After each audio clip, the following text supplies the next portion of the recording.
Good morning, friends. I welcome you all on the Parishram Vidyapeeth. Today is 20th April 2026, right. आज 20 अप्रैल है और आज the Hindu में काफ़ी अच्छी न्यूज़, काफ़ी अच्छे आर्टिकल आए हुए हैं।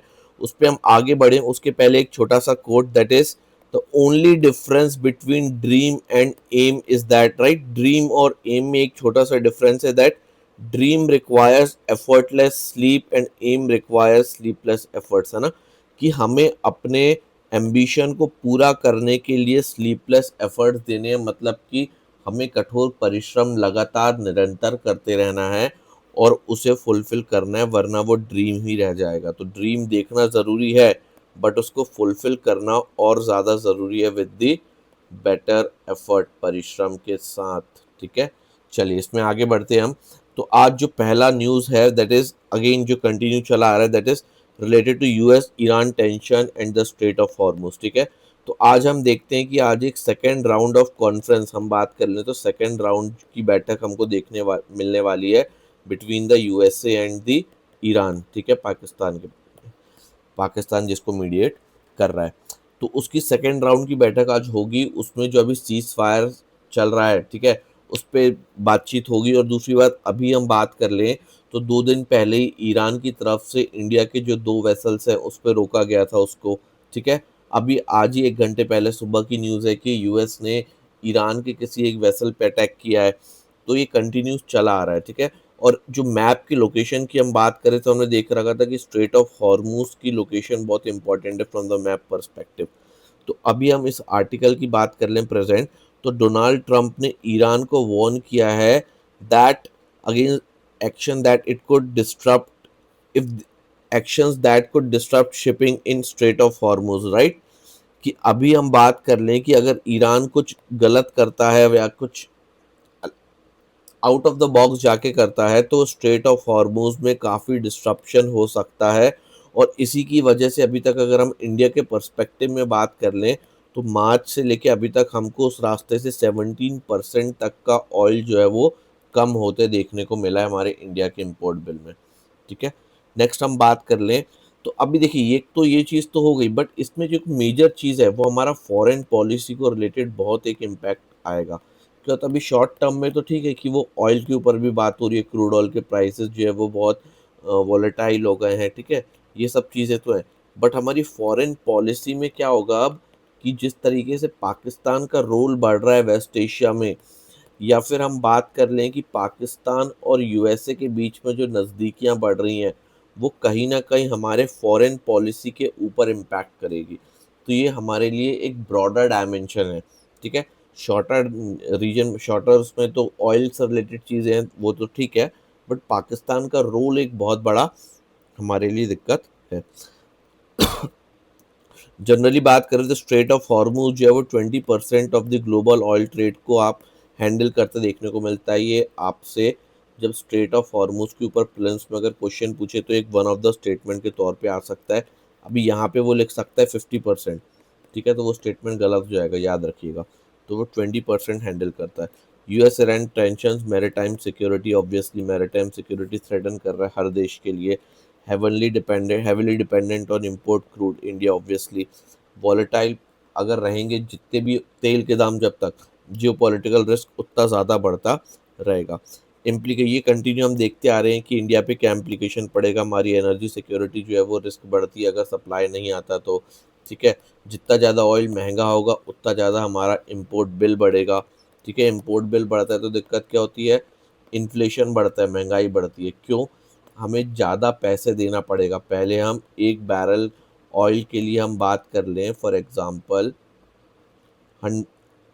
$80 दे रहे थे। ठीक है, $80 दे रहे थे, अब अगर हमें उसके लिए $100 देना पड़ेगा तो ऑब्वियसली $20 ज़्यादा देना पड़ रहा है। $20 को अगर हम 90 रुपीज़ से भी अगर कर लें तो 20 × 90 कितना हो गया, 1800 रुपये ज़्यादा देना पड़ रहा है सेम चीज़ के लिए। ठीक है, तो ये हमको देखने को मिलता है। इसकी बात कर लें तो अगेन स्ट्रेटजिक कंसर्न डाइवर्सिफिकेशन, इसलिए हम बात करते हैं हमेशा कि हमें डाइवर्सिफिकेशन करना चाहिए। हमें 2 मॉडल पे जाना है। एक तो डाइवर्सिफिकेशन करना है, मतलब हमें किसी एक कंट्री के ऊपर निर्भर नहीं रहना है। दूसरी चीज़, पहली चीज़, और दूसरी चीज़ ये कि हमें फॉसिल फ्यूल पे ही डिपेंडेंसी कम करना है और हमें बेसिकली रिन्यूएबल की तरफ बढ़ना है, ठीक है। तो ये दो चीज़ पे हमको काम करना है कि फॉसिल फ्यूल का यूज़ कम और रिन्यूएबल की तरफ जाएं, और जो हमारा इंपोर्ट है वो एक कंट्री से ना होकर डाइवर्सिफाई रीजन पे रहे। अगर एक जगह कहीं कुछ हो तो हमें दिक्कत ना हो, ठीक है। अब इससे क्या होगा, it encourages India to diversify इम्पो अब अगर इस तरह से इन अस्थिरता रहेगी तो इंडिया भी मजबूर होगा कि भाई वो डाइवर्सिफाई करे।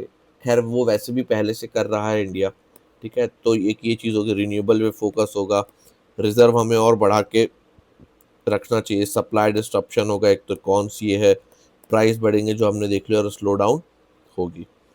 अब हम क्या कर सकते हैं, अगेन वही जो हमें करना चाहिए, डाइवर्सिफाई करना चाहिए, रशिया से, यूएस से, अफ्रीका से इंपोर्ट बढ़ाना चाहिए ऑयल का, हमारे कंट्री के अंदर रिजर्व की कैपेसिटी और बढ़ाना चाहिए, रिन्यूएबल की तरफ मूव करना चाहिए, अपनी मैरिटाइम सिक्योरिटी को स्ट्रेंथन करना चाहिए। तो ये आपके लिए मेंस के पर्सपेक्टिव में आपको एक बना बनाया आंसर मिल जाता है, इसलिए हम अपने जो नोट्स हैं वो इस तरीके से आपको बना के प्रोवाइड करते हैं ताकि आपको सिर्फ उसको याद करना पड़े, बेटर अंडरस्टैंडिंग मिल जाती है, ठीक है। स्ट्रेट ऑफ हॉर्मुज की हम बात करें तो it connects Red Sea to Mediterranean Sea, नहीं, पर्शियन गल्फ पे देखने को मिलता है, ठीक है, गल्फ ऑफ ओमान पे, तो ये गलत स्टेटमेंट है। Key choke point for the global oil trade, बिल्कुल सही है। It does not depend on this route for oil import, India की बात कर रहे हैं तो गलत बात है, नॉट लिखा, याद रखिएगा, ठीक है, इंडिया डिपेंड है, तो ये भी गलत हो गया, ये भी गलत हो गया, only two, that is option B is the correct answer, right. Mains का आंसर आप लिख के लाएंगे और टेलीग्राम में पोस्ट करेंगे, और इस पे हम देख लें तो क्वेश्चन क्या है कि rising geopolitical tension in West Asia have significant implication for India's energy security, right. Geopolitical tension जितनी ज़्यादा बढ़ेगी उतना ज़्यादा वेस्ट एशिया में बढ़ेगी, उतना ज़्यादा हमारे यहाँ आपको एनर्जी सिक्योरिटी के लिए इम्प्लीकेशन देखने को मिलेंगे, ठीक है। तो ये चीज़ आपको ध्यान में रखना है। Fireworks factory explosion, next news is, हम देखते हैं कि तमिलनाडु में जो फटाके की फैक्ट्री थी वहाँ आपको एक्सप्लोजन होते देखने को मिला है, और उसमें हुआ क्या है, 23 डेथ्स आपको देखने को मिली और मल्टीपल इंजरी देखने को मिली है। तो अब यूपीएससी से रिलेटेड टॉप, मतलब ये यूपीएससी से रिलेटेड कैसे है, यहाँ पे आपसे पूछता है मोस्टली कि एक्सप्लोजिव को हैंडल करने के लिए कौन सी बॉडी है, ठीक है। तो वो आपको पीसो देखने को मिलती है, ठीक है, petroleum and explosive safety organisation है, ठीक है, पीसो आपको देखने को मिलती है। ये है बेसिकली जो है वो डिपार्टमेंट ऑफ कॉमर्स के अंदर आता है, अंडर द डीआईपीपी ऑफिस, ठीक है, मिनिस्ट्री ऑफ कॉमर्स के अंदर आता है पीसो, एक ये याद रखिएगा, पीसो जो है वो petroleum and explosive safety organisation है, तो ये एक्सप्लोसिव पे ध्यान रखता है। अब इसके फीचर की हम बात कर लें तो explosion occurred in a licence firework unit, ठीक है, तो लाइसेंस तो था, उससे कोई फर्क नहीं पड़ता, ठीक है।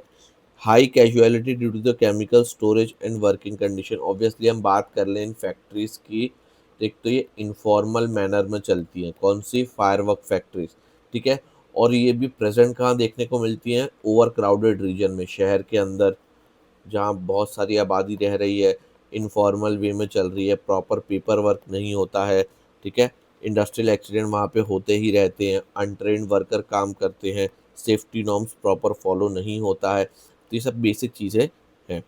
अब इसका कार इम्प्लीकेशन, प्रभाव हमको क्या देखने मिलेगा, that is industrial safety concern, ठीक है, कि भाई industrial safety, weak enforce safety regulations हमारे एक्ट के अंदर बने हुए स्टैट्यूटरी लॉ में, लेकिन वो फॉलो नहीं हो रहे हैं।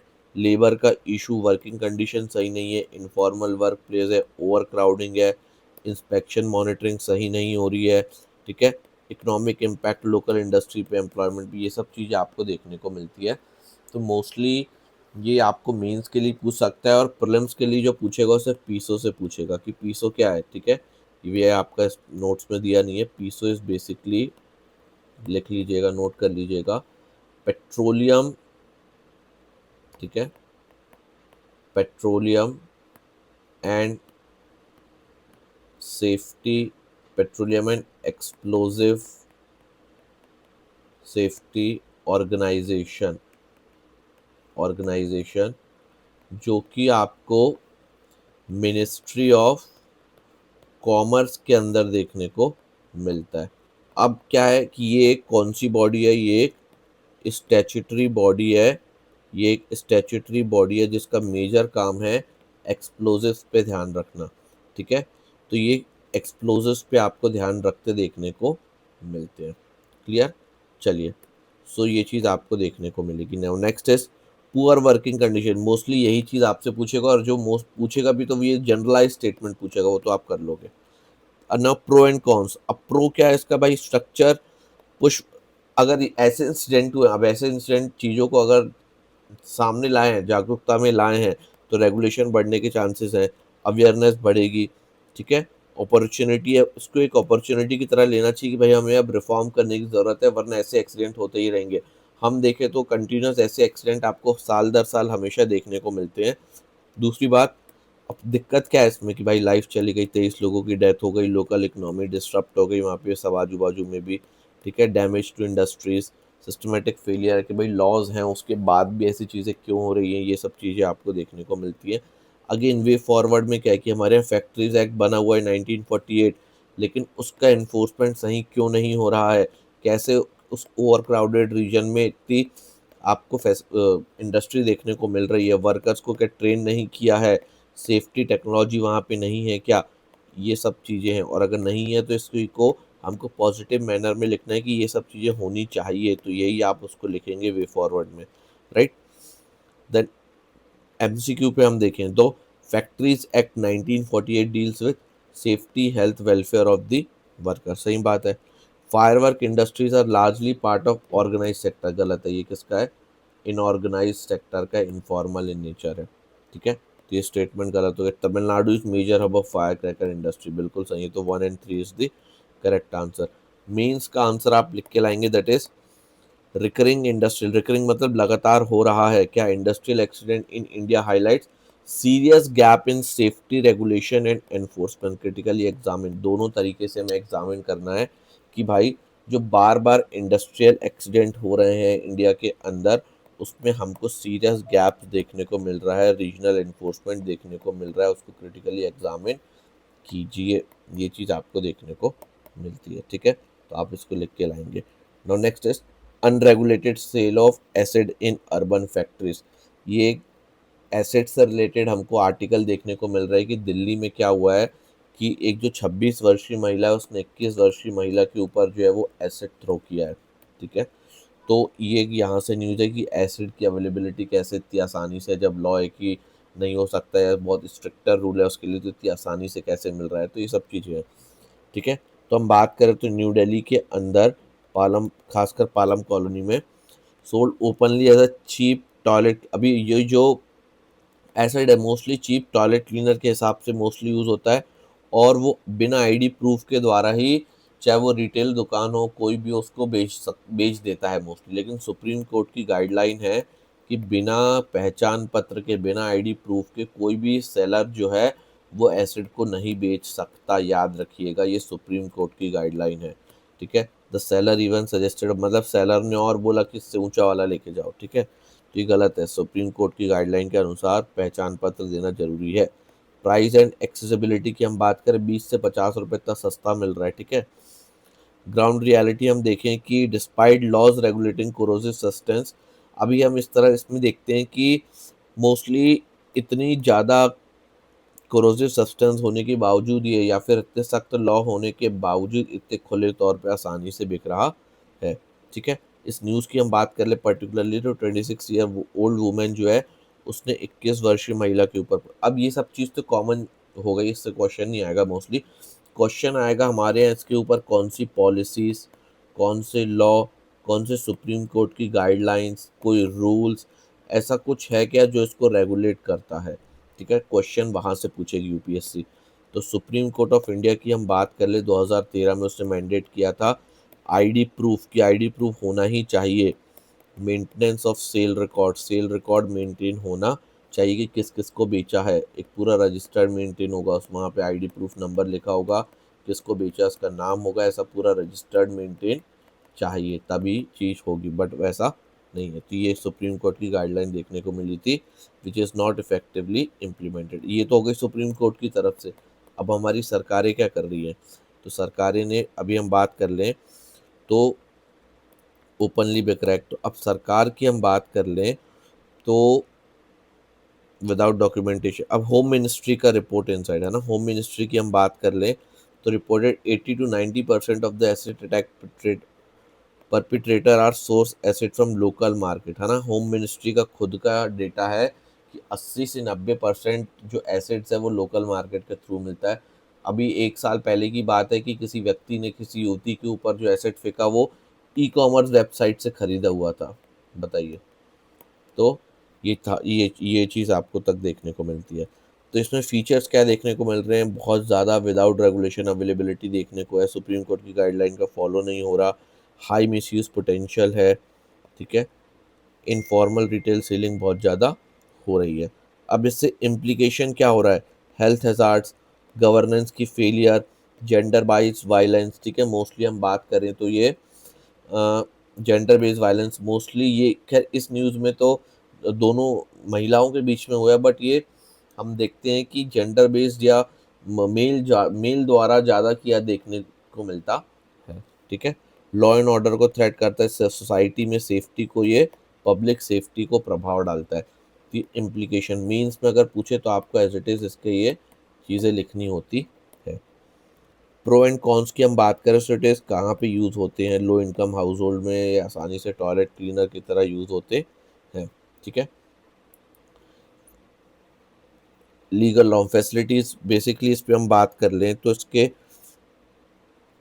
कॉन्स क्या देखने को मिलते हैं। फैसिलिटेड एसिड, एसिड बिकता है तो एसिड अटैक को भी ये ट्रेड ऑफेंडर्स ज़्यादा, ऑफेंडर्स को ट्रेस करना डिफिकल्ट हो जाता है इसमें, ठीक है। वे फॉरवर्ड हम क्या कर सकते हैं कि जो सुप्रीम कोर्ट की गाइडलाइन है उसको फॉलो करें, गवर्नमेंट के जो स्टैट्यूटरी लॉज हैं उसको प्रॉपरली स्ट्रिक्टली फॉलो करें, ठीक है। डिजिटल ट्रैकिंग करें, खास करके देखो इनोवेटिव सॉल्यूशन डिजिटल ट्रैकिंग करें, मैंडेटरी लेबलिंग एंड लाइसेंस करें कि भाई कुछ ही चुनिंदा दुकानदार उसको बेच सकते हैं, सेलर में अवेयरनेस बढ़ाएं। तो इस तरीके के हमें सुझाव लिखने होते हैं जब भी हमें एक अधिकारी लेवल का भाई अगर पेपर दे रहे हैं तो, ठीक है। तो अल्टरनेटिव्स प्रोवाइड करने होते हैं कभी भी, ठीक है।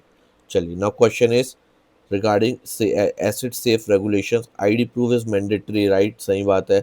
Acid sale is completely prohibited, क्या कम्प्लीटली प्रोहिबिटेड है, नहीं, आप आइडेंटिटी दे के खरीद सकते हैं। Local market are major source, बिल्कुल सही, 1 and 3 is the correct answer.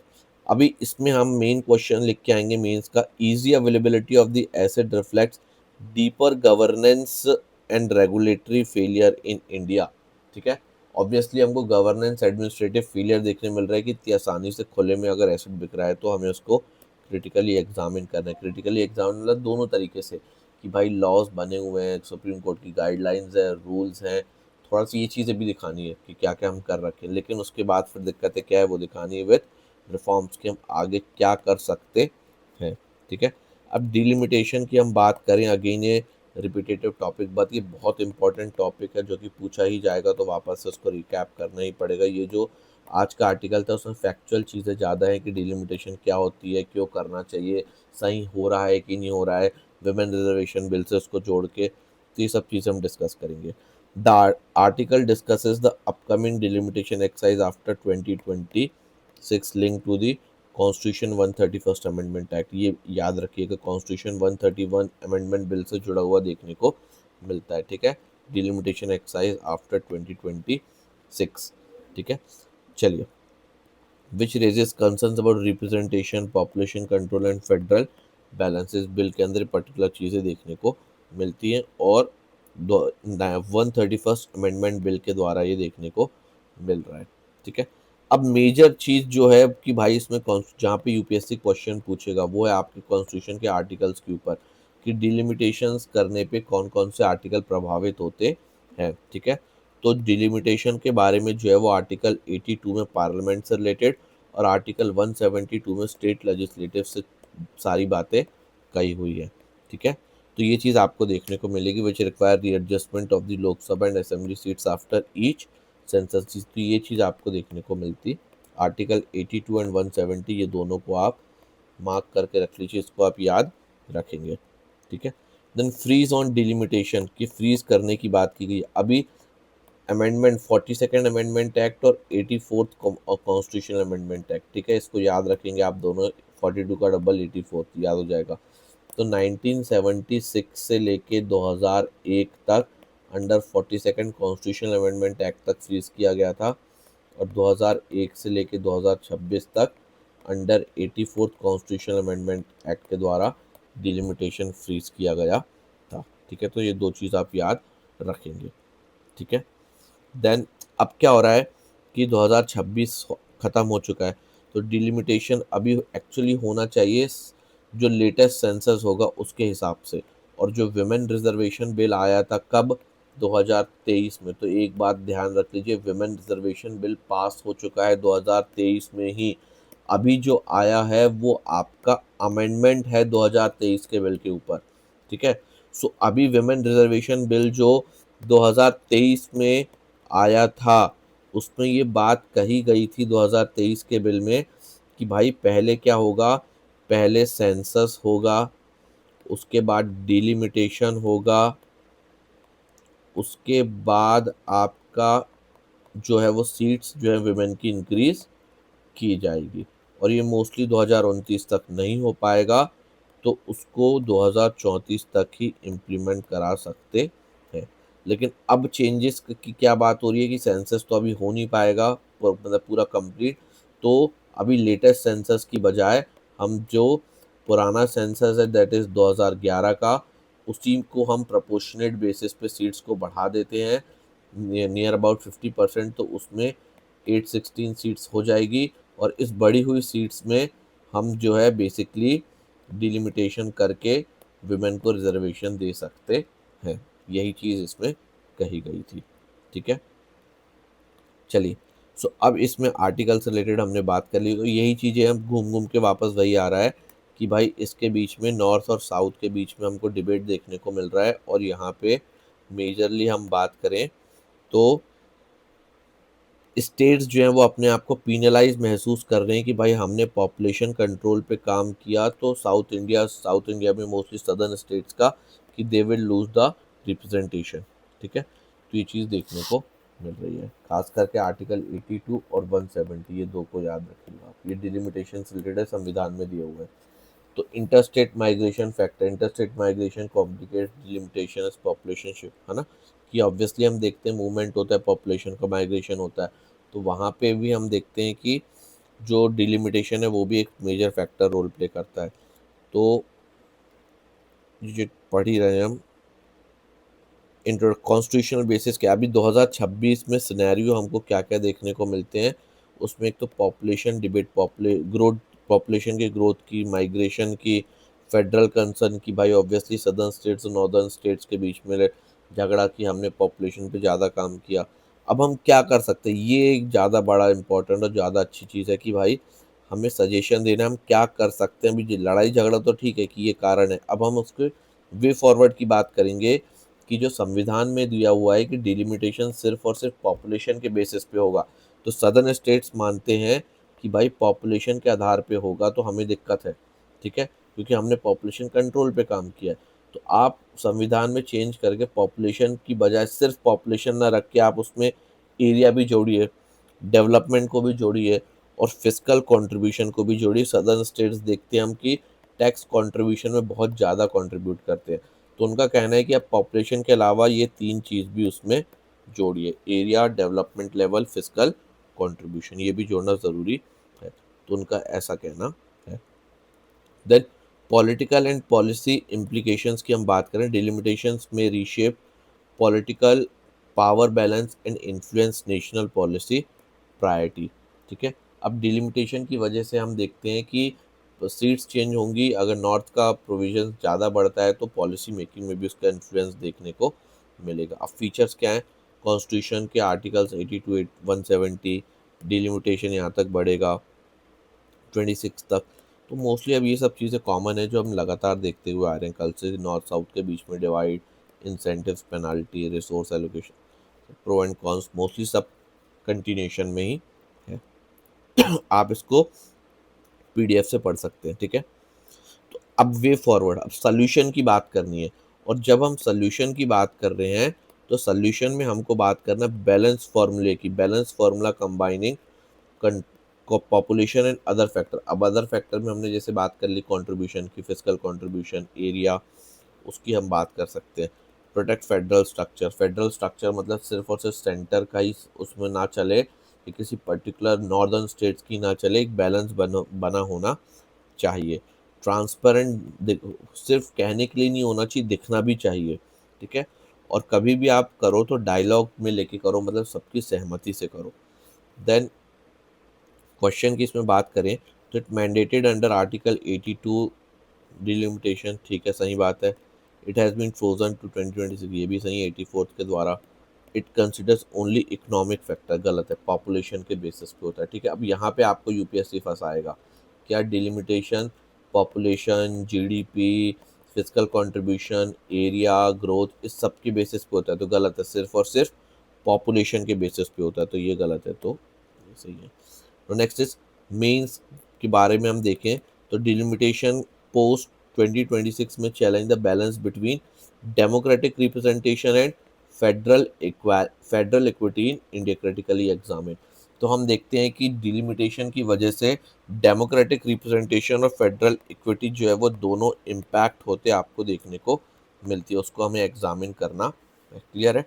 चलिए दोस्तों, इसको एक चीज़ हम आगे देखेंगे। Now next is inflation trends and need for energy transition, कि हम देखें इसमें कि किस तरीके से हमें इन्फ्लेशन को देखने को मिलता है, इन्फ्लेशन को फॉलो। अब इन्फ्लेशन को क्या है कि इसमें बात की गई है जो अभी यूएस ईरान के बीच में स्ट्रेट ऑफ हॉर्मुज में या फिर जो भी हम ऑयल के प्राइसेस बढ़ रहे हैं, ये खासकर पर्टिकुलरली यूएस ईरान वॉर के लिए नहीं है। जैसे कि यूएस रशिया और यूक्रेन के बीच में भी जब हुआ था तो ऑयल प्राइसेस में थोड़ा इम्पैक्ट आया था, ठीक है। और डिपेंडेंसी जो हमारी मिडिल ईस्ट के ऊपर बोल रहे हैं या फिर दूसरी कंट्रीज पे ऑयल फॉसिल फ्यूल के ऊपर बोल रहे हैं तो बढ़ रही है, तो उसकी वजह से क्या होता है, हमें एनर्जी ट्रांजिशन करने की ज़रूरत है। मतलब कि हमें फॉसिल फ्यूल से आगे बढ़ के रिन्यूएबल की तरफ जाना चाहिए, ये आर्टिकल कहता है। और अगर हम ऐसा नहीं करेंगे तो समय समय पे इन्फ्लेशन का खतरा बढ़ता रहेगा। इन्फ्लेशन मतलब महंगाई का खतरा बढ़ता रहेगा। तो यही चीज़ वो कह रहा है कि जो इंस्टेबिलिटी जितनी रहेगी, महंगाई उतनी अस्थिर आपको देखने को मिलेगी। लॉन्ग टर्म स्टेबिलिटी कभी नहीं आएगी, वो तभी आ सकती है जब हम फॉसिल फ्यूल पे अपनी डिपेंडेंसी कम करें, रिन्यूएबल की तरफ आगे बढ़े। अगर हम बात कर लें तो इन्फ्लेशन के डेटा की, ठीक है, तो अभी इन्फ्लेशन अगर जो टोटली बिगनर है तो उनको ये सब अभी इकोनॉमिक, ये जो आर्टिकल होने वाला है वो काफ़ी इकोनॉमिक्स के रिलेटेड होने वाला है। तो कई ऐसे की टर्म्स आएंगे जो मोस्टली बिगनर्स को ना समझे, तो फिर भी हम कोशिश करेंगे समझ में आए। उसमें इन्फ्लेशन मतलब होता है खाली महंगाई, और आरबीआई का रोल है कि महंगाई को कंट्रोल में करे, that is RBI, Reserve Bank of India. Question आ सकता है आपको, आरबीआई करती है, फाइनेंस मिनिस्ट्री करती है, पार्लियामेंट करता है, कौन करता है? तो आरबीआई महंगाई को कंट्रोल में रखती है, ठीक है। अब उसका टारगेट क्या है? 2 to 6%, ठीक है। तो अभी हम बात कर लें तो इसमें महंगाई नापने के अलग अलग स्तर होते हैं, एक सीपीआई और एक डब्ल्यूपीआई, ठीक है। तो सीपीआई हम बात कर लें बेस ईयर के बेस पे होता है, तो बेस ईयर सीपीआई का चेंज करके अभी 2023 कर दिया गया है, ठीक है। और डब्ल्यूपीआई का वही पुराना है 11-12 वाला, ठीक है। तो ये चीज़ आपको देखने को मिलती है। तो रिटेल इन्फ्लेशन की हम बात करें तो जो बढ़ा था वो 3.4% पे हमको देखने को मिल रहा है, ठीक है। क्यों? क्योंकि फूड के प्राइसेस कम हो गए हैं और डब्ल्यूपीआई भी बेसिकली कम हो चुका है। डब्ल्यूपीआई मतलब महंगाई की बात कर रहे हैं होलसेल लेवल पे, और सीपीआई, ठीक है, कंज्यूमर लेवल पे। महंगाई की हम बात कर रहे हैं consumer price index, consumer level पे, दैट इज रिटेल के लेवल पे। अब आपको अलग अलग इन्फ्लेशन देखने को मिलते हैं, that is headline inflation, core inflation, ये सब हम इकोनॉमिक्स की सीरीज में देखेंगे क्या होता है। कोर इन्फ्लेशन मतलब वो इन्फ्लेशन जहाँ पे फूड और फ्यूल के आर्टिकल्स को इंक्लूड नहीं किया जाता, एक्सक्लूड किया जाता। कोर, कोर मतलब कुछ चुनिंदा चीज़ें, और हेडलाइन, हेडलाइन मतलब कि उसमें सब आ जाएगा, सब फूड और फ्यूल भी आ जाएगा। अब ये दो आइटम क्यों रखते हैं? क्योंकि ये दो बहुत वॉलेटाइल है, इसलिए कोर निकालते समय दोनों को हटा देते हैं, क्योंकि ये वॉलेटिलिटी है, बहुत ज़्यादा वॉलेटाइल है, इसकी वजह से दूसरे जो आइटम है उसका सही आकलन नहीं मिल पाता, ठीक है, इसलिए ये एक्सक्लूड कर देते हैं और हेडलाइन में दोनों को जोड़ते हैं, ठीक है। तो कोर इन्फ्लेशन हमको 4% के आसपास देखने को मिलता है, ठीक है। इसके बाद हम बात करें फूड इन्फ्लेशन वर्सेस सीपीआई की, तो फूड इन्फ्लेशन जो है हमको डिक्लाइन होते देखने को मिला है, ठीक है। उसके बाद ग्लोबल फैक्टर की हम बात करें तो oil and gas prices are basically globally traded हमको वो देखने को मिलते हैं। यूएस टैरिफ्स की बात करें तो US tariffs and global supply constraint raise prices, ठीक है। तो यूएस टैरिफ्स हो या फिर ग्लोबल सप्लाई कंस्ट्रेंट हो तो वो हमें प्राइसेस राइज देखने को मिलते हैं। इम्पोर्टेड इन्फ्लेशन इम्पैक्ट इंडिया, ठीक है। तो इम्पोर्टेड इन्फ्लेशन जो है वो इंडिया को इम्पैक्ट एज सच हमको करते हुए देखने को मिलता है। सो ये पर्टिकुलर चीज़ आपको देखने को मिलती है। नाउ अब अगर हम बात कर लें तो रुपी डेप्रिशिएशन की, तो रुपी डेप्रिशिएशन की हम बात कर लें तो depreciation of the Indian rupee increases cost of import like fertilisers, plastics and petroleum product, ये चीज़ आपको देखने को मिलती है, ठीक है। तो नेक्स्ट हम बात कर लें तो अब रुपी डेप्रिशिएशन मतलब क्या, रुपी डेप्रिशिएशन मतलब रुपी की वैल्यू गिरना। अब वैल्यू गिरना मतलब डॉलर के मुकाबले अगर $1 की वैल्यू अभी समझ लीजिए $1 इक्वल्स टू 92 रुपीज़ चल रहा है, ठीक है। और अगर $1 इक्वल्स टू 93 हो गया तो रुपी डेप्रिशिएट हुआ कि एप्रिशिएट हुआ, ठीक है। यहाँ पे रुपी जो है वो डेप्रिशिएट हुआ है। क्यों? क्योंकि पहले हमें $1 की चीज़ खरीदने के लिए सिर्फ 92 रुपीज़ देना पड़ रहा था, लेकिन अब सेम $1 की चीज़ खरीदने के लिए 93 रुपीज़, ₹1 ज़्यादा देना पड़ रहा है हमें, ठीक है। तो हमारा जो है वो रुपए गिर रहा है, इसको बोलते हैं डेप्रिशिएशन। अब क्या होगा कि ज़्यादा रुपए मार्केट में आएगा, ज़्यादा रुपए, उससे इन्फ्लेशन बढ़ेगा, ठीक है, महंगाई बढ़ेगी। क्यों? क्योंकि यहाँ पे ये डिमांड पुल के साथ कॉस्ट पुल इन्फ्लेशन है, ठीक है, कि अभी चीज़ें ही अगर इम्पोर्टेड चीज़ें महंगी आएंगी, दो इन्फ्लेशन दो चीज़ से बढ़ सकता है, एक तो लोग डिमांड ज़्यादा कर रहे हो सप्लाई कम हो तब, या फिर आपकी चीज़ें ही महंगी होके आएंगी। जब चीज़ें ही महंगी होके आएंगी उसकी लागत कॉस्ट तो ऑब्वियसली बिकेंगी भी महंगी, ठीक है। तो डेप्रिशिएशन हमको इसका एक मेजर इम्पैक्ट देखने को मिलता है। नेक्स्ट हम बात करें तो एक्सपोर्ट स्लो डाउन। अब क्या हो रहा है कि एक्सपोर्ट डिक्लाइन देखने को मिल रहा है 3 से 4% का बिकॉज ग्लोबल डिमांड। अभी क्या हो रहा है कि देखो अकेले इंडिया में ही नहीं, हर जगह स्थिरता अस्थिरता आ चुकी है। अब हर जगह अस्थिरता है तो लोग भी कम से कम इंपोर्ट कर रहे हैं। क्यों? क्योंकि डॉलर का प्राइस जो है वो लगातार फ्लक्चुएट हो रहा है, तो लोग भी कम से कम इंपोर्ट कर रहे हैं। जैसे हम भी इंपोर्ट अपना बिल कम से कम करना चाह रहे हैं तो बाकी कंट्री भी कम से कम करना चाह रही है। तो बाकी कंट्री कम से कम करेगी तो जिसको हम एक्सपोर्ट करते हैं वहाँ पे भी हमारा डिक्लाइन देखने को मिल रहा है। और मोस्टली हम यूएस के साथ सरप्लस में है, और यूएस के साथ सरप्लस में है, और अगर डॉलर मजबूत होता है तो ऑब्वियसली वो सरप्लस कम होते देखने को मिलता है। Then MSME and domestic shift, ठीक है। MSME are shifting focus from export to, अब मोस्टली हम एमएसएमई देखें तो कई ऐसी एमएसएमईज है जो मोस्टली सिर्फ डेजिग्नेटेडली एक्सपोर्ट पे काम करती थी। अब जो उस पे काम करती थी उस पे निर्भर थी तो अब वो डोमेस्टिक मार्केट के भरोसे सिर्फ रह गई है। कॉर्पोरेट प्राइसिंग देखने को मिलती है अगेन। स्टैगफ्लेशन मतलब कि स्टैगफ्लेशन का मतलब क्या होता है कि ग्रोथ भी बहुत स्लो हो जाएगी, अनएम्प्लॉयमेंट रहेगी मार्केट में और महंगाई भी रहेगी। तीन फैक्टर एक साथ देखने को मिलते हैं, उसको बोलते हैं स्टैगफ्लेशन, ठीक है। कॉन्स्टिट्यूशन ग्लोबल इंस्टीट्यूशन वार्निंग कि भाई आईएमएफ ने बोला है कि इन्फ्लेशन जो है वो 6.2% तक पहुंच सकता है अगर चीज़ें ऐसे ही चलती रहीं। तो इसलिए इसमें हमें क्या करना चाहिए, मोस्टली फॉसिल फ्यूल पे अपनी डिपेंडेंसी कम कर दो। फॉसिल फ्यूल पे डिपेंडेंसी कम कर दोगे, रिन्यूएबल की तरफ जाओगे तो आप अपने आप आपकी कंट्री के अंदर अस्थिरता कम हो जाएगी, ठीक है।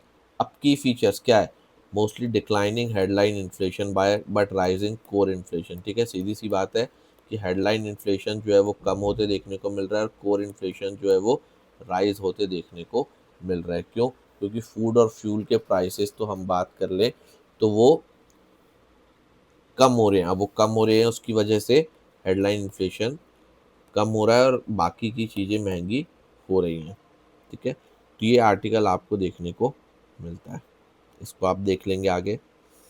देन एमसीक्यू की बात करें तो core inflation exclude food and fuel, हमने बात की थी, बिल्कुल सही बात है।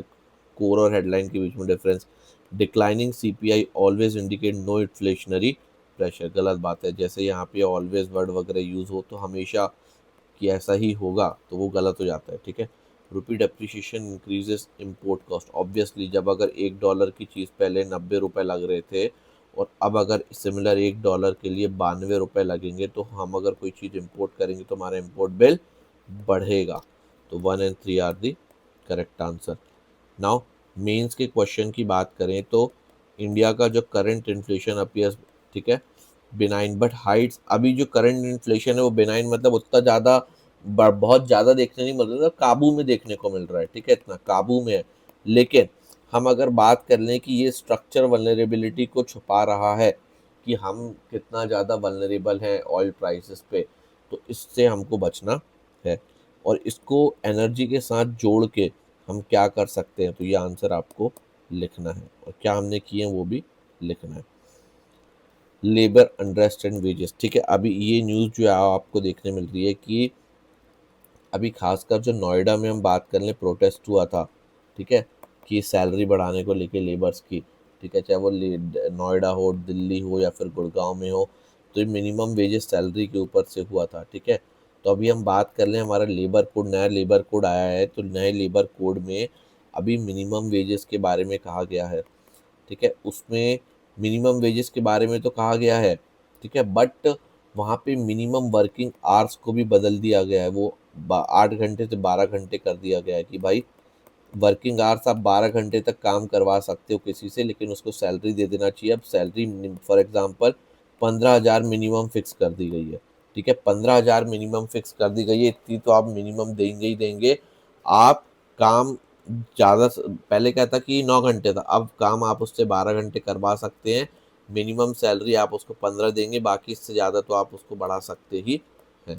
तो अब दिक्कत ये हो रही है कि मिनिमम सैलरी थोड़ी सी बढ़ी है लेकिन वर्किंग आवर्स बहुत ज़्यादा बढ़ गए हैं, और मिनिमम सैलरी भी अगर बढ़े हैं तो लोगों को उतनी भी नहीं मिल रही है, ठीक है। तो उसके लिए वो प्रोटेस्ट लगातार हमको देखने को मिलता है। तो article discusses rising labour unrest in industrial areas like Noida, ठीक है। उसमें फोकस क्या था, वेज इशू का, पुअर वर्किंग कंडीशन का, and delayed implementation of the new labour laws. ये न्यू लेबर लॉस में अभी ऑब्वियसली उसमें कह दिया गया है कि भाई सैलरी जो है, अभी फॉर एग्जांपल कोई वर्कर से वो 11,000 12,000 में काम करा रहे हैं, अब उसकी मिनिमम सैलरी अगर 15,000 18,000 देना पड़ेगा, तो इसलिए उसका अभी तक इम्प्लीमेंटेशन नहीं हो रहा है, तो वर्कर्स इसलिए उसके लिए सड़कों पर उतर आए थे। अब उसमें क्या हुआ था, protest by factory workers Noida में बहुत ज़्यादा वायलेंट हो गया था। हुआ क्या था एक्चुअली, गुड़गांव में हम देखें तो ये प्रोटेस्ट हुआ था, लेकिन वहाँ पे फैक्ट्री ओनर्स ने मान गए, सब तो आसानी से हो गया, तो उसको देख के नोएडा में भी हुआ, बट वहाँ चीज़ें सही बैठी नहीं, तो वहाँ वायलेंट क्रिएट हो गया, स्टोन पेल्टिंग तक देखने को मिली थी, ठीक है। उसके बाद हम बात करें तो स्प्रेड ऑफ प्रोटेस्ट, ठीक है, अब वो प्रोटेस्ट जो है वो हमको हरियाणा, गुरुग्राम, फरीदाबाद तक में फैलते हुए देखने को मिल रहा है। अब इशू, कोर इशू हमको कहाँ देखने मिल रहा है, worker demanded higher wages specially as current wages of 18,000 per month which is close to minimum wages level. अब वर्कर बोल रहे हैं हमें 18,000 सैलरी चाहिए, मिनिमम वेजेस चाहिए, जो लेबर कोड में मेंशन्ड है, और वो अभी तक लागू नहीं हुआ है। इसकी वजह से मोस्टली हम बात कर रहे हैं 12,000 में जो काम कर रहे हैं वो बेसिकली वायलेंट तो करेंगे, ठीक है, ये कंडीशन है। Then authorities intervened and ask management to resolve wage disputes highlighting weak enforcement mechanism, ठीक है। तो अभी तक उनको वो बेसिक सैलरी क्यों नहीं मिल रही। लेबर कोड इशू की हम बात कर लें, न्यू लेबर कोड जो पास किया गया था to consolidate the labour law but are not fully implemented ये, ठीक है। अब इस लॉ में एक और दिक्कत है, इस लेबर कोड में, कि 12 घंटे तक की सर्विस को अलाउ कर दिया गया है, ठीक है, तो वो प्रोविज़न भी है, बट साथ ही साथ उसमें मिनिमम वेजेस को भी बढ़ाया गया है, तो वो भी है। तो एक तो अभी उसका इम्प्लीमेंटेशन फुल तरीके से हुआ नहीं है, तो ये वो चीज़ देखने को मिलती है। देन फ्लेक्सिबिलिटी, अब इसका इम्पैक्ट क्या होगा कि भाई लोगों को, एम्प्लॉयर्स को ग्रेटर फ्लेक्सिबिलिटी होगी, concern about the workers protection, contract labour share, इससे क्या हो रहा है, ट्रेड यूनियन भी कम हो रहे हैं, ठीक है।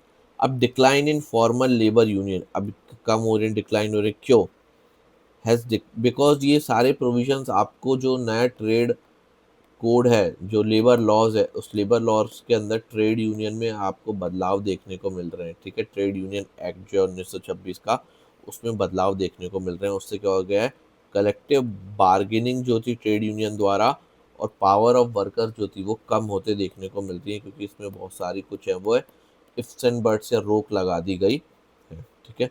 और एक मेजर कारण है इस वायलेंस का कि भाई राइजिंग कॉस्ट ऑफ लिविंग बहुत ज़्यादा बढ़ रहा है, ठीक है, विच इंटेंसिफाइड द वेज डिससेटिस्फैक्शन, उससे वेज जो है वो डिससेटिस्फाइड नहीं मिल पा रही है, उससे उसका खतरा बढ़ गया है, ठीक है। देन हम बात कर लें तो पर्टिकुलरली इस तरीके के एग्जाम्पल हमको देखने को तमिलनाडु में मिल रहे हैं, अलग अलग जगह पे देखने को मिल रहे हैं। अब यहाँ पे जो मेजर इशू है वो है लेबर राइट्स वर्सेस पॉलिसी, कि आर्टिकल जो है वो हाईलाइट कर रहा है भाई कि लेबर के भी कुछ राइट है, और ये हाईलाइट साथ में ये भी कर रहा है कि एक्चुअल एनफोर्समेंट कितना कर सकते हैं कि फैक्ट्री को भी नुकसान ना हो, ठीक है। तो अब हम क्या कर सकते हैं, सबसे पहले तो भाई वर्किंग कंडीशन तो एटलीस्ट अच्छा दे सकते हो, और फेयर वेजेस तो देना पड़ेगा महंगाई को देखते हुए, और जो रिफॉर्म्स आए हैं उसका इम्प्लीमेंटेशन सही तरीके से हो, ठीक है। अब इसमें क्या हो रहा है, लेबर अंडर्स बढ़ रहे हैं, डिलेड इम्प्लीमेंटेशन हो रहा है, वीक इन्फ्लुएंस, ये सब चीज़ आप देख सकते हैं। Then industrial instability, right, industry की हम बात करें तो इंस्टेबिलिटी आपको देखने को मिलती है इसके आने से। सोशल, अभी क्या होता है कि जब हम इन्वेस्टमेंट की बात करते हैं कि कोई भी इन्वेस्टमेंट कब आता है प्राइवेट सेक्टर के द्वारा किसी एरिया में, अब जैसे नोएडा में अगर कंटिन्यूस ऐसे प्रोटेस्ट होते रहेंगे तो कोई भी बड़ा इन्वेस्टर वहाँ पे पैसा लगाने को देखेगा, नहीं देखेगा। जहाँ पे भी इस तरीके के सोशल अनरेस्ट देखने को मिलते हैं वहाँ पे इन्वेस्टमेंट ज़्यादा नहीं आता। देखो ये दो दो पॉइंट को साथ में पढ़ो, तो रेड्यूस्ड इन्वेस्टर्स कॉन्फिडेंस, इस तरीके से ये देखने को मिलता है, ठीक है। नाउ प्रोस क्या है भाई, लेबर कोड की वजह से लॉज जो हैं वो बहुत सारे जो रिजिड थे वो सिंप्लीफाई हो गए, ईज ऑफ डूइंग बिजनेस बढ़ी है, ठीक है। वीक वर्कर्स प्रोटेक्शन, वर्कर्स के प्रोटेक्शन को वहाँ उसमें कम होते देखने को मिला, इनक्वालिटी बढ़ी। क्या कर सकते हैं, ठीक है, ट्रेड यूनियन को और ज़्यादा हम रिवाइव करवा सकते हैं, उसका इम्प्लीमेंटेशन सही समय पे हो, ट्रेड लेबर कोड का ये ध्यान में रख सकते हैं, लेबर इंस्पेक्शन सिस्टम को बढ़ाना ये भी सही है। तो इस तरीके से हम इसको याद कर सकते हैं। अब जब हम लेबर कोड की बात करते हैं रेफरेंस में, तो they aim at consolidate the multiple labour laws, बिल्कुल सही बात है। फुली इम्प्लीमेंटेड अक्रॉस इंडिया, बिल्कुल गलत है, अभी तक फुल इम्प्लीमेंट नहीं है। फ्लेक्सिबिलिटी प्रोवाइड करते सही, तो 1 and 3 are the correct answer. अब आप मेंस के क्वेश्चन की बात कर लें तो labour unrest in India reflects deeper structural issues in wage policy and labour laws implementations, ठीक है। कि हम बात करते हैं लेबर अनरेस्ट जो हमको इंडिया में देखने को मिल रहे हैं वो डीपर स्ट्रक्चरल इश्यूज देखने को मिलते हैं। कहाँ पे, वेज पॉलिसी में हमको बहुत सारे स्ट्रक्चरल इश्यूज साथ में देखने को मिल रहे हैं, तो उसके ऊपर स्ट्रक्चरल इशू, लेबर लॉज जो अभी आए हैं उसका किस तरीके से इम्प्लीमेंटेशन पूरा नहीं हो पा रहा है, उसको आप क्रिटिकली एग्जामिन करेंगे, दोनों तरीके से देखेंगे, ठीक। अब डिफ्रेंशिएटिंग वेलफेयर एंड डेवलपमेंट, एक लास्ट आर्टिकल हमको देखने को मिल रहा है कि जो फ्रीबीज वाला इश्यूज आपको देखने को मिलता है कि भाई किस तरीके से फ्रीबीज आपको देखने को मिल रही है जो इलेक्शन के समय की भाई इलेक्टोरल गेन के लिए आप फ्रीबीज बांट रहे हैं, तो वो कहाँ तक सही है, उसके ऊपर ये आर्टिकल है कि भाई ये कि ये वेलफेयर स्कीम है कि भाई ये इलेक्टोरल पॉलिटिक्स है, ठीक है। तो ये एक इशू हमेशा है कि भाई आप वेलफेयर के नाम में ही अगर पैसे बांटते रहोगे तो फिर डेवलपमेंट कैसे होगा, ठीक है। तो ये दोनों के बीच में, तो ये आर्टिकल एक्सप्लेन करने की कोशिश कर रहा है कि वेलफेयर पॉलिसीज़ और डेवलपमेंट स्ट्रेटेजी किस प्रकार से अलग अलग हैं, ठीक है।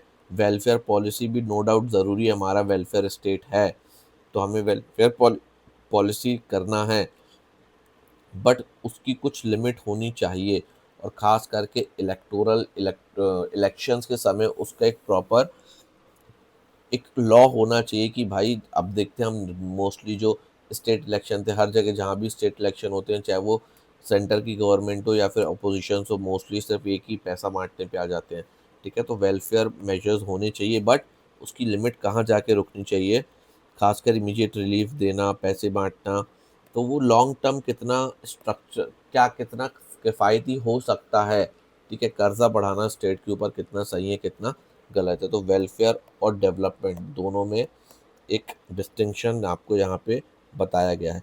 So welfare basically includes government measures like subsidy, free services and direct benefit aimed at supporting the vulnerable section, तो वल्नरेबल सेक्शन को इस तरीके से सपोर्ट करने की बात किया गया। अब इस पे हम बात कर लें तो nature of welfare. Nature of welfare में क्या है, welfare policies are often short term consumption oriented and politically attractive. ठीक है, तो अभी वेलफेयर पॉलिसीज आपको तुरंत में शॉर्ट टर्म बेसिस पे बहुत ज़्यादा अट्रैक्टिव लगेंगी, कंजम्पशन ओरिएंटेड है, बट क्या वो लॉन्ग टर्म में हमारे इंडिया के डेवलपमेंट ग्रोथ के लिए सस्टेनेबल है? जब हम 2047 तक डेवलप्ड स्टेट बनने का सपना देख रहे हैं, तो किस तरीके से ये सस्टेनेबल होंगी, ये बताइए आप। ठीक है, तो ये नहीं होंगी।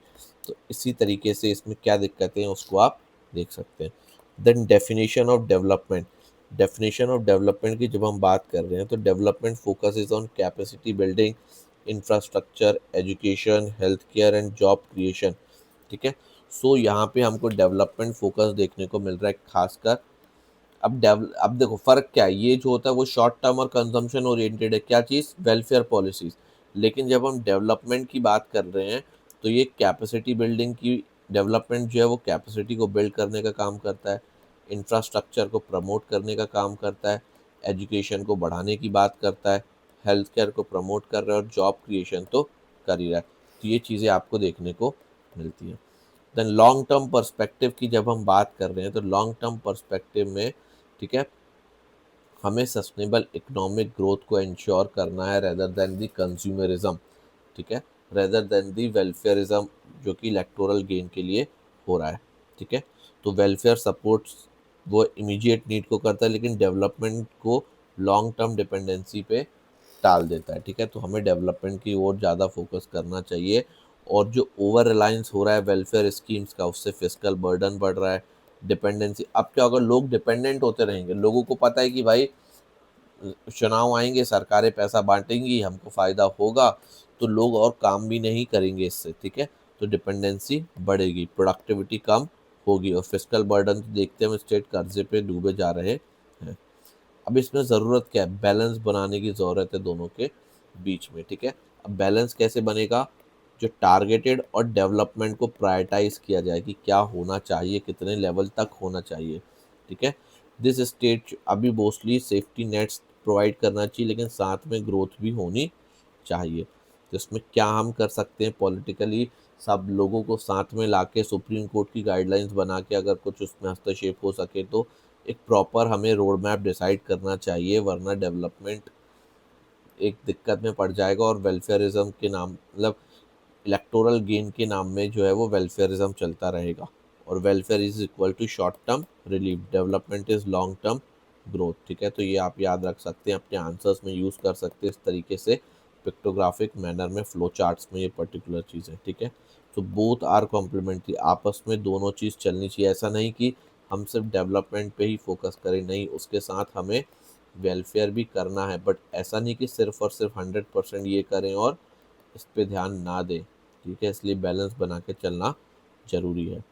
ठीक है, अब इसका इम्प्लीकेशन क्या होगा, अगर सिर्फ एक ही चीज़ होगी तो सस्टेनेबिलिटी पे इम्पैक्ट आता है, इकोनॉमिक ग्रोथ पे इम्पैक्ट आता है, तो ये चीज़ आपको देखने को मिलेगी। पावर्टी रिलीफ, अब क्या होगा कि भाई ज़्यादा वेलफेयरिज्म करते हैं तो तुरंत में पावर्टी तो रिलीफ हो जाती है, सोशल प्रोटेक्शन भी मिल जाती है, लेकिन आने वाले समय में डिपेंडेंसी, फिस्कल बर्डन बहुत ज़्यादा बढ़ जाता है स्टेट के ऊपर। क्लियर है, तो हमें क्या करना है, वेलफेयर स्कीम चलानी है बट टारगेटेड चलानी है। ठीक है, एक तो ब्लैंकेट मैनर में सबको नहीं देना है, जिसको ज़रूरत है उसको देना है और जितनी ज़रूरत है उतना ही देना है। हमें वेलफेयर पैसे बांटने की बजाय लोगों में इन्वेस्ट करना है, इन्वेस्टमेंट इन ह्यूमन कैपिटल, उनकी स्किल्स बढ़ाने पे ज़्यादा फोकस करना है, इंफ्रास्ट्रक्चर पे ज़्यादा काम करना है ताकि वो खुद डिपेंडेंट बने और डेवलपमेंट हो। पॉलिसी कंटिन्यूटी, गवर्नेंस रिफॉर्म करने हैं। ठीक है, इस तरीके से सिर्फ लोगों को डिपेंडेंट नहीं बनाना है। ठीक है, तो एमसीक्यू की बात कर लें तो welfare policies are mainly short term in nature, सही बात है, focus is on capacity building development, सही है। आर म्यूचुअली एक्सक्लूसिव, तो आर एक्सक्लूसिव लिखा है ना, इंक्लूसिव नहीं लिखा, याद रखिएगा। तो ये दोनों एक्सक्लूसिव नहीं इंक्लूसिव है, तो ये गलत स्टेटमेंट है, तो 1 and 2 are the correct answer. ठीक है, लास्ट आप इसमें मेंस का एक क्वेश्चन लिख के लाएंगे कि दोनों के बीच में क्या फ़र्क है और दोनों को कैसे साथ में पॉलिसी मेकिंग करके चलाया जा सकता है। ठीक है, तो आज का सेशन थोड़ा लंबा हो गया बट काफ़ी इंपॉर्टेंट आर्टिकल्स थे जो कि आपके लिए ज़रूरी थे। ठीक है, तो आप इसको पढ़ते रहिए और आप पीडीएफ के लिए टेलीग्राम चैनल को ज्वाइन कर सकते हैं। टेलीग्राम में आपको पीडीएफ मिल जाएगी, और आपको कोई भी चीज़ हो तो आप कमेंट सेक्शन में बोल के पूछ सकते हैं। हमारे यहाँ एनसीईआरटी के जो है वो free lectures, free NCERT series जो है वो स्टार्ट हो रही है। साथ ही साथ एक शॉर्ट सीरीज़ हम स्टार्ट करने वाले हैं, जो कि शॉर्ट ट्रिक निमोनिक्स पे एक शॉर्ट वीडियो सीरीज़ आएगी, उसको हम स्टार्ट कर रहे हैं। और 2 सीरीज़ हमारी ऑलरेडी चल रही है, that is related to PYQ and the 50 most important topic, ठीक है। तो ये चीज़ें आप कंटिन्यू इसके विजिट करने के लिए आप इस पे चैनल को लाइक शेयर सब्सक्राइब ज़रूर करिए, अच्छा लगा लेक्चर आपको तो, ठीक है।